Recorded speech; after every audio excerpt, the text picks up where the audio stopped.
No man is more professional than I. I am a 1% man. I am not above or below any man. I'm training my mind. I'm building my body. I'm connecting to my soul. I'm investing my money. Welcome to the 1% Man Podcast. Let's go.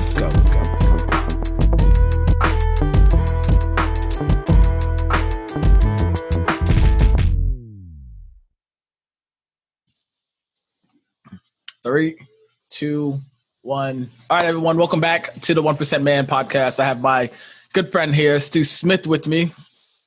Hello, everybody.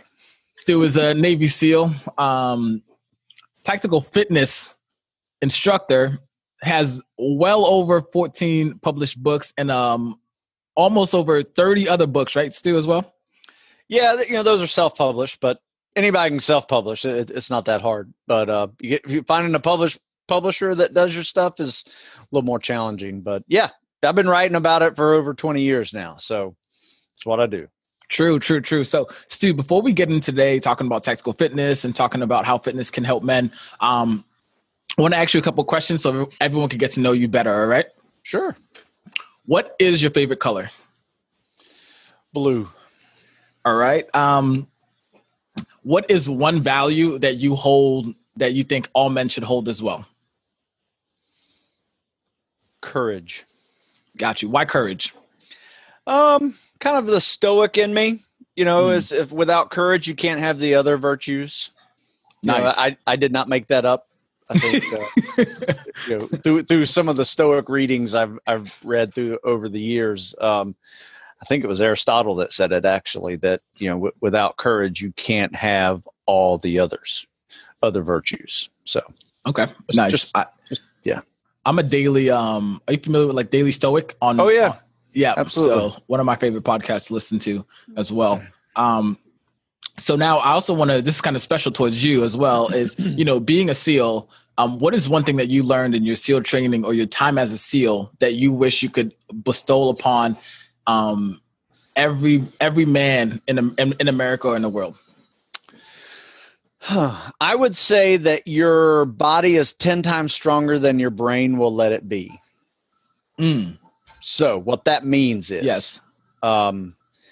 When you're enduring something that is physically really challenging, and this can be anything from a serious illness, from, an all-nighter, because you got a project due first thing in the morning, to, things like Hell Week. When I finished Hell Week, I realized that it was, my body was capable of doing amazing things if I didn't let that part of the brain interfere with it. That part of the brain that's really kind of built for survival, that tells you, what are you doing? Why are you hurting yourself? You shouldn't be doing, there's a little part of your brain that sometimes, I don't recommend to turn it off all the time, because you got to listen to that part of your brain too. And just, in order to survive some situations, but when you got to get it done, and it could be a life or death situation. It could be whatever. There's no stupid way of getting it done. It is, you just got to get it done. And it's amazing, how strong your body, how much your body is capable of doing if you can learn how to kind of dissociate that, part of the brain. Wow. So would you say, is Hell Week as crazy and as not say horrific, but there's so many stories out there about Hell Week. There's so many TV shows and YouTube channels that explain that. Even Making the Cut back in the day was a great show that I watched. Is it as does it live up to the expectation? Oh yeah, I mean, it's a gut check. I went to SEAL training. I was very prepared for SEAL training. I really didn't have a whole lot of weaknesses. I had a few things that I had to really focus on in order to do well. But there's one thing I learned: there's no preparing for Hell Week. I mean, it goes beyond physical. But there's no way you can prepare for it. It becomes purely mental. And when you make it through Hell Week, I remember I knew I was going to make it through Hell Week story. It's like day 3, hadn't slept in 3 days. Yes. And we just got through doing this, and it's a 5-day event. So it's 120 hours. Yeah. And so we just got through paddling around Coronado. And that's a long paddle. I can't remember how long it was, but maybe 10, 12-hour paddle. Could have been less. I don't know. But we won the race. My boat crew won. And we beat the last boat crew by like 2.5, maybe 3 hours. I mean, we just kicked their butt. Or maybe they were hurting or something and it just wasn't working for them. I don't know why. But yes, we were able to wait for that last boat crew. And, there's a saying at SEAL training, it pays to be a winner. And so what the instructor said, here's some food. You guys chill out until the last boat crew comes in. And so we dug a hole, laid the boat on top of it, and we just started, 6 of us spooning together side by side. And we were wet, sandy, cold, laying on the sand, with a boat on top of us. And I remember being the most comfortable I've ever been in my life right there. And just a real quick, moment, we took a nap and we fell asleep and then we woke up 3 hours later. We weren't refreshed. Don't get me wrong. It wasn't like, it was like, woohoo. But I just remember being so comfortable, and I realized that I kind of reverted back to that caveman mode of, I'm here, I'm surviving, I can do this. And I just remember having that moment in my head of, damn, that was awesome. we got to win some more. So we got like a 3-hour break, and it was incredible. So, wow. So after that moment, you were like, okay, I know that I can survive whatever else they throw at me. After that. Pretty much, as long as it was a physical challenge. Sure, there's some tactical challenges and some academic tests and things like that, can challenge, your journey for sure. But, the big question going into that training for most people is, can I physically make it through this? Can I make it through without breaking? Can I meet all the physical standards? And then once you get that hump taken care of, then you can kind of focus on the tactical side and learning all these new skills that you're developing, versus just being beat up so much that it's a hard time. You have a hard time learning, new skills. So true. So people should really start looking at it if they want to go into SEAL training. It's really thinking about the mental side of it and how to prepare themselves mentally for it. Yeah, but you can do that through fitness. I'm a firm believer that fitness is the catalyst to building all of that. That's perfect. That takes us into even our next segment as well, is, for men nowadays, and the way is, if you look, there's a big, I want to say big, but a huge population of people that are overweight, right? And especially, that is killing our enlistment numbers. That's just killing families, killing people. But, at the end of the day, you said fitness is a catalyst for that. So someone that is overweight, that wants to get back in shape, how do they start? What's that thing that's going to like drive them or push them to go back and start and getting healthy again? Whew, that's a good one. I wish I had that answer. Probably be on different podcasts right now.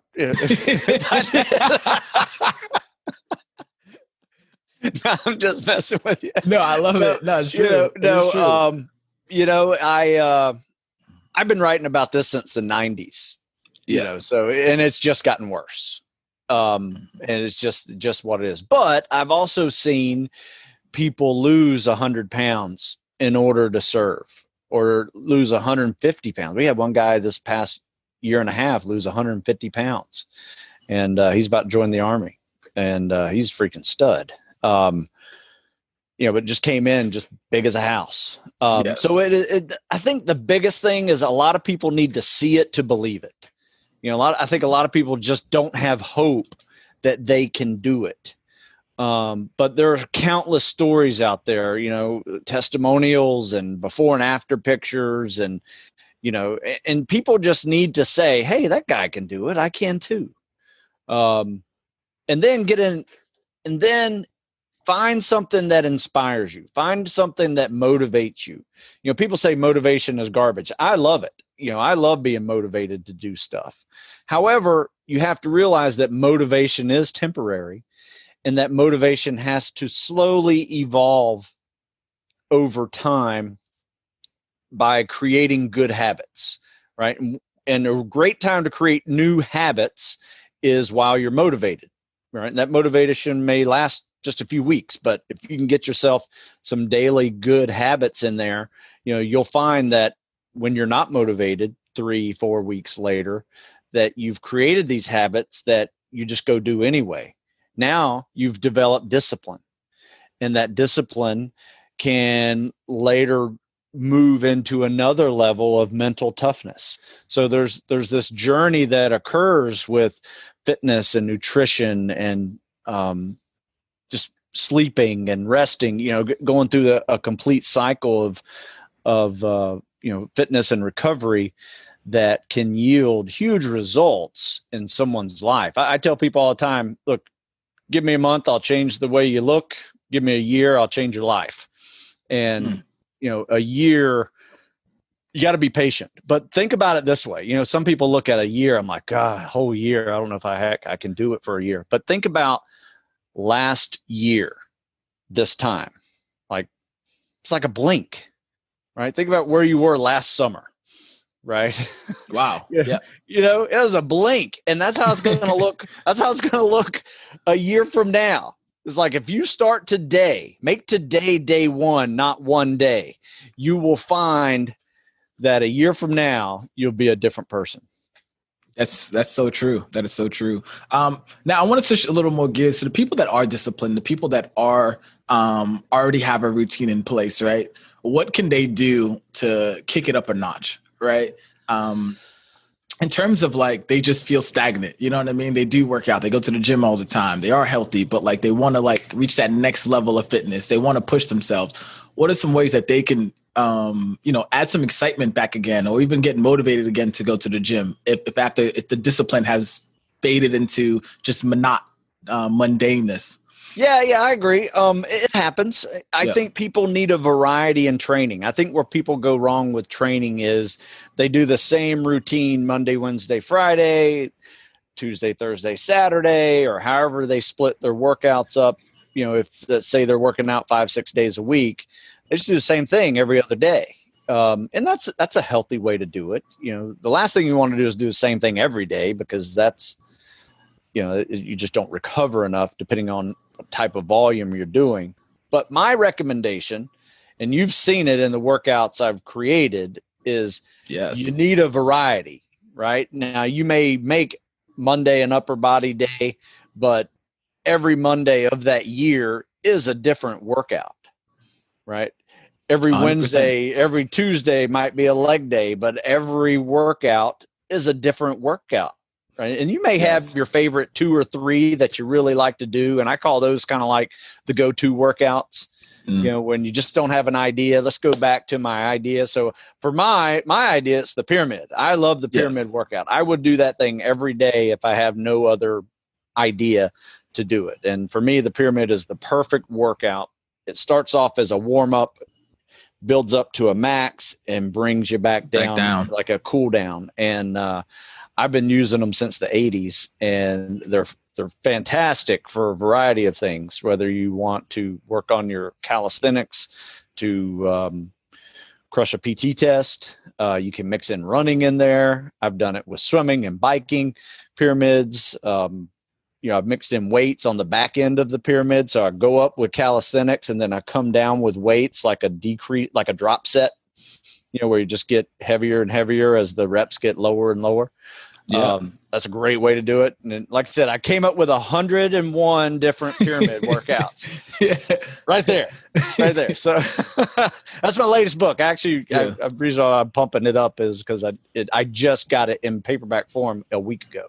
Oh, dope. Yeah. I can attest to it, because I remember when I first got your special operations book, and that was before you were training me, and I did that, and I was like, oh, I think this is how I do it. Then we talked, and then I was like, oh, I've done this before, and I was like, and then you told me how to do it, and I was like, oh shoot. Then I did it the first time. I think it took me about 1.5 hours, almost 2 hours to do it, and I even messaged you, and I was like, holy hell, this is a killer.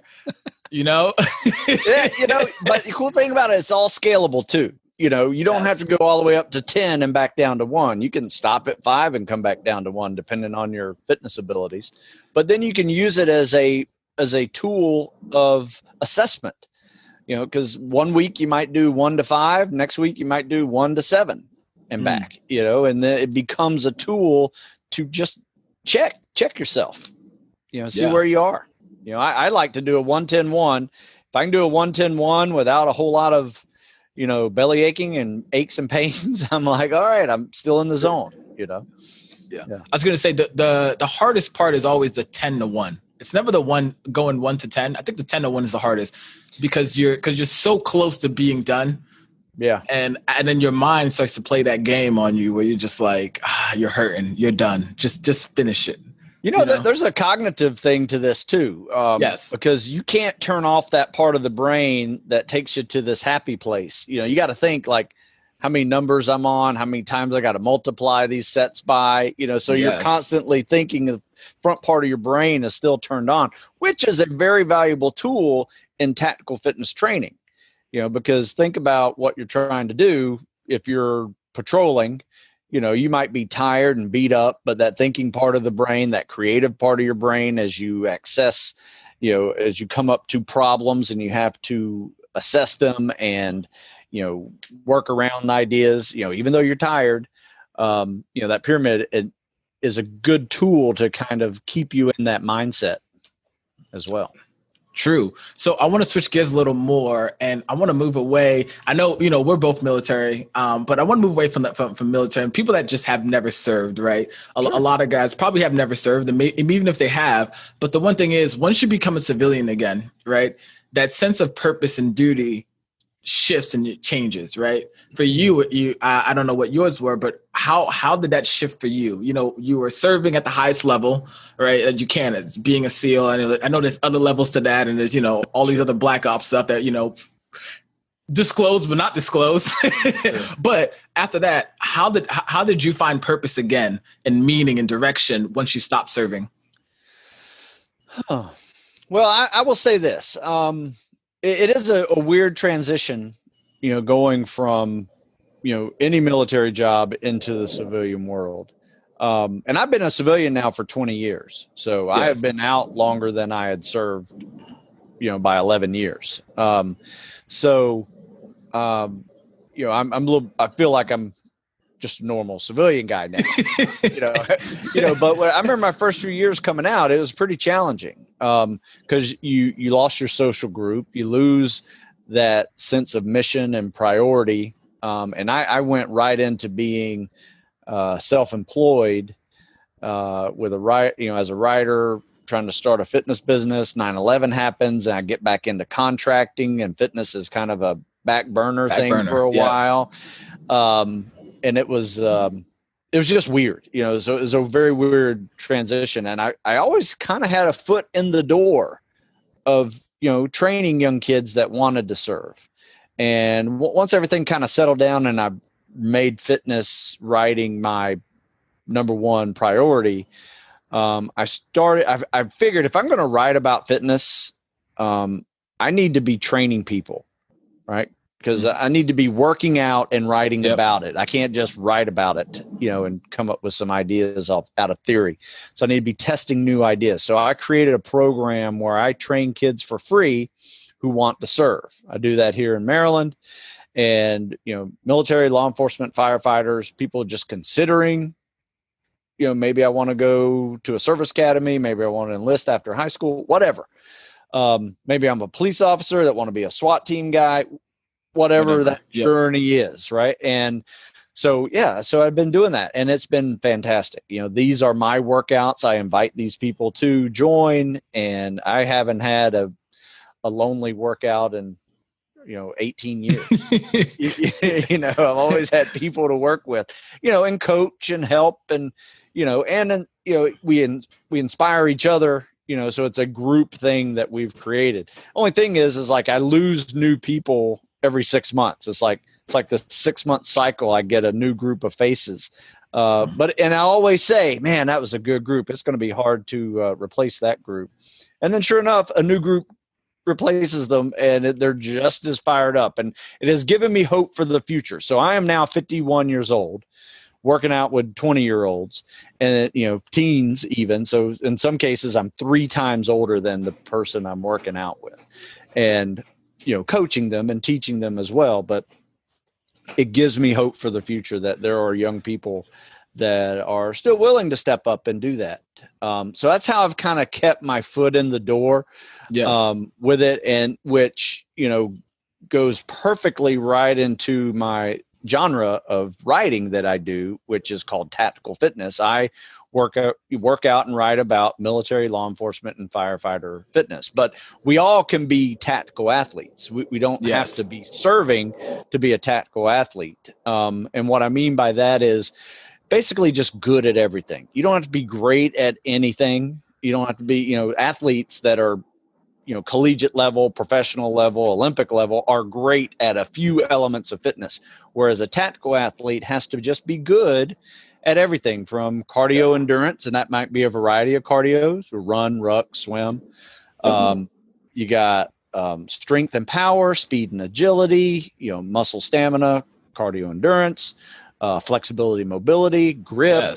All of those elements are very important to the tactical athlete to be able to do their job.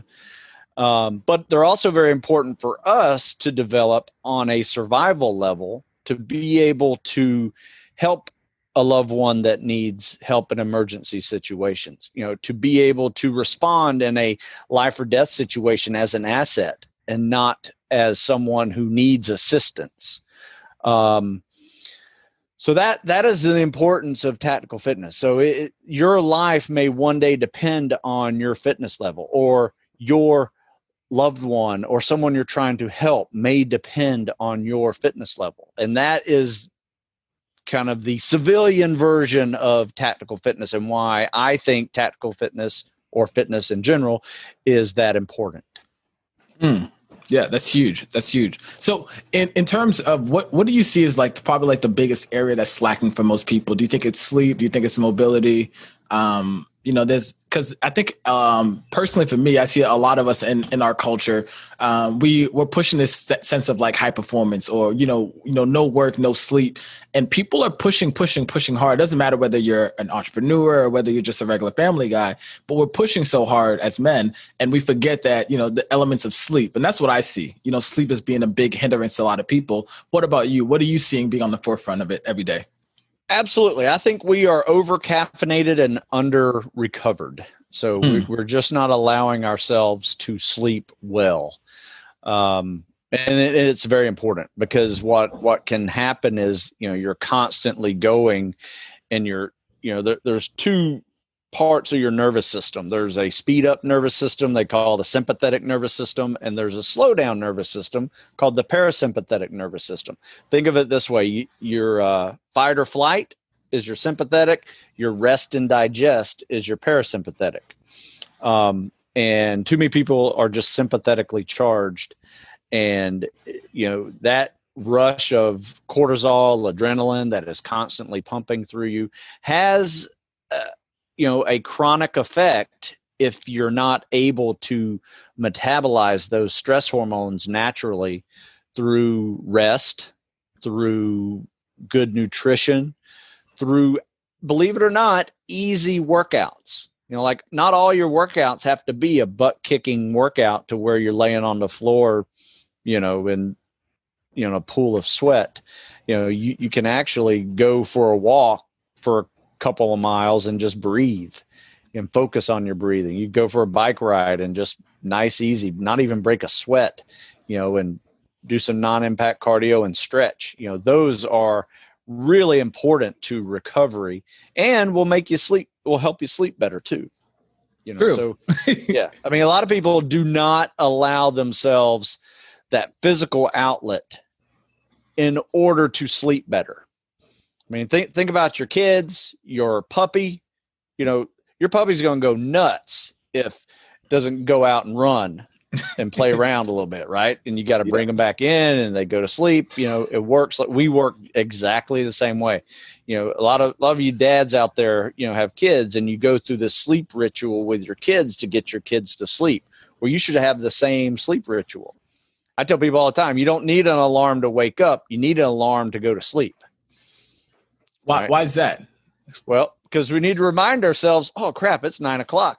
I need to start winding down and start my sleep ritual if I'm going to wake up at 5 a.m., right? If you're not going to wake up at 5 a.m., you can set it up a little later. But, you got to give yourselves that 7 to 8 hours to really get therapeutic and restorative sleep. Yes. Do I get 7, 8 hours every night? No. There may be some nights I only get 6, but rarely under 6. Rarely. Yeah. Okay. I mean, I would say my minimum standard is 6, and I can still operate the next day fine. But, if that adds up to multiple nights in a row of, 6 or less than 6 hours of sleep, you really start to feel some of those overtraining symptoms start to show, even though you might have a perfect nutrition, perfect workout sequence that's not too hard, but several nights of not sleeping well, you can have all the symptoms of overtraining and overstressed. And that list is long. Yes, from true. immune system to decreased muscle growth, irritability, and then believe it or not, it starts snowballing into insomnia. So now you're screwed. If you're so stressed that you can't sleep, when you need sleep, so you really have to start creating that ritual of trying to get to sleep, because sleep is our number one recovery tool, right? If I had a pie chart of all the recovery tools that are available, I would say half of it would be sleep. Probably the other 40% would be nutrition. And that missing 10% is what everybody else spends their money on, right? On massages and foam rollers and whatever, contrast baths. Everybody's, spending all their money on that missing 10%, where if you focus on your sleep and nutrition, you're probably going to be 90% there. Sleep and nutrition. Love it. I think that's amazing. I know our time is winding down, so I want to make sure that you're able to tell us more. So the 101 best primary training workouts. Why should people be picking that up today or pre-ordering it? Yeah, actually, it's available. It's on Amazon. You can get it on Amazon. And Kindle too. And these workouts are really good in a Kindle app because they're individualized workouts. So it's not a program that you have to follow for 10 weeks. They're individualized workouts that you can supplement into that workout program. So like you said, you go to work out 5-6 days a week, you do the same old workout day after day. These are great to supplement into those days, and they're organized by upper body days, lower body days, swim workouts, run workouts, lift workouts, and you can just pick and choose, kind of like an a la carte version of fitness. You can just put them into your training plan wherever you want. And so that it's useful like that. A lot of people don't really have time, they think, to do, or maybe even the bandwidth in their head to do a 12-week program, right? Where they prefer their own program that they've been doing for a while, but they just need some refreshments thrown in. And that's kind of what these workouts do for you. Oh, wow. Nice. And I can attest to it because I can say I've seen the physical transformation, not only the physical, but the mental and the stamina. Because I know for my cardio wise, I'll run a mile and not feel it. I'll run a mile and I'll just be like, oh, I ran a mile. Warm up. So warm up. Cool. Like even now we pushed like 1.5 miles, time in the beginning. And I'm just like, oh, that's easy. Okay. Nice. But yeah, I can say that the transformation it's not as like as drastic as if you were like lifting weights, because a lot of it, we're doing body weight still, but at the end of the day, it's still, you can still feel it in terms of like every day, my get up, my alertness, my attentiveness. So mental clarity, I'll tell you, anyone should go pick up that book as well. But if they want to do more training with you, what do you have to offer? Well, my website is stewsmithfitness.com, and that's STEW as in the soup. And, Stu Smith's Fitness. And I have all types of programs there, from books, ebooks. I have a membership program where people have access to all my workouts that I've created for the last 3 years. And then also have an online personalized training program where I will personally create a program for you that fits your fitness level, your goals, your time per day, days per week, your facilities, your equipment. A lot of people right now are joining just because they've lost their gym and they don't want to go back to their gym. So they're trying to build a home gym out of, kettlebells and TRX and a weight vest, and that's all they have. So how can I keep that not getting stale? And that's what I produce for people. So whether it's like I said, whether it's an online training program or a book or ebook, there's answers to whatever type of question you have about fitness and pretty much every goal. Yeah. Roger that. Love it. So y'all heard it here first. Stu, I want to thank you for coming out and sharing this knowledge too as well. So thank you. In the last 30 seconds, anything you want to tell us before we get off here? Any words of wisdom? Let's see. To keep it on this topic, I would say you just, sometimes it's hard to get started, and don't bite off too much all at once. A lot of people tend to get started and they're really motivated and they're going to join a gym. They're going to diet. They're going to quit smoking. They're going to quit drinking. They're going to do all this in the same week. You know what?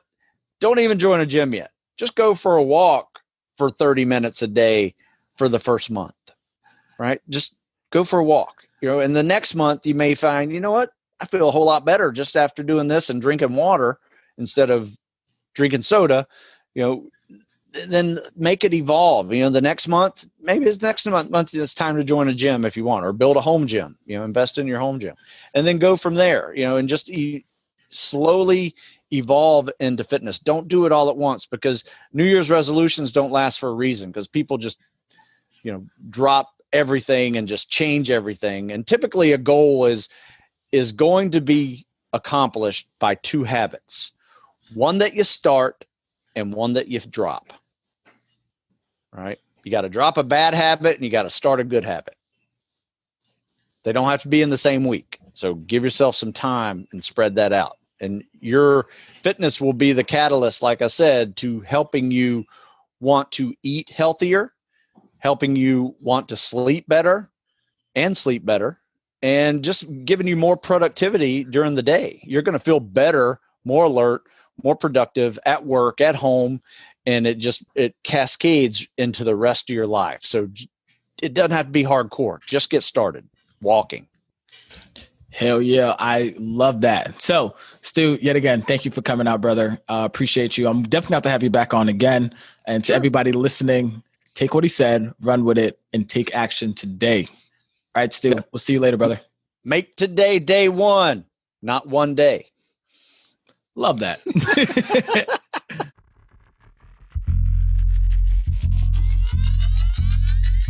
Thank you, my friend, for tuning into today's episode. This means so much to us over here at the 1% Man community.